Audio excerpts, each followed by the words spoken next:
Muri yeZimbabwe aiwa muzvara nezuro vanhu vakakomplaina, vanhu vari kuchema necorruption iri kuitika munyika yedu yeZimbabwe, nhau yemacourts, nhau yecorrupt parliament negovernment yeZimbabwe, corrupt ZANU-PF. aiwa vanhu tiri kusi vachema nokuti tiri kuona kuti muzvara nezuro Sikhala appeared in court but anongosvika achingonzi tinopusha date rako forward tichinoiswa kumberi. Saka muri yeZimbabwe tisati tapinda munyaya iyi nokukurudzira kuti wasati walike wasubscribe achibva wasubscribe this channel walike utina on the bell icon kuramboshana maupdates anokupa pano paZim News Live.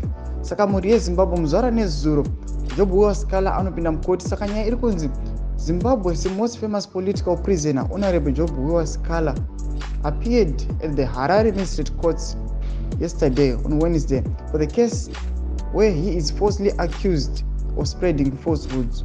Going forward, the court will now make a ruling on the matter on 24 January 2024.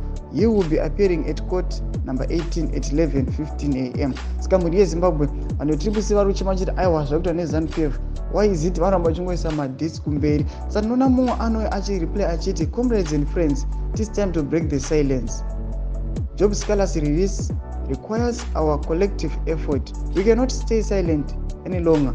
The world needs to know that an innocent man is being held captive by an oppressive regime. Let's unite our voices and demand. Saka muri yeZimbabwe vari kachiti let's unite. Saka imi muchimbotudza kuti munoti kudii panyaya iyi yaSikhala iyi, what has to be done kuti agobuditsiwa mujail, kunyange ari kupiwa mhosva yaasina, achingoramba achingopowedzerwa madhezi ake emujere. Saka chimbotudzai munoti kudii pamusoro penyaya iyi. Mhanye zviri mupinde comment section medu mutipe view yenyu. aiwa muchisubscribe muchilike tina on the bell icon ambochiona maupdates anokupai pano paZim News Live YTS nekutoita zvese zvimahara.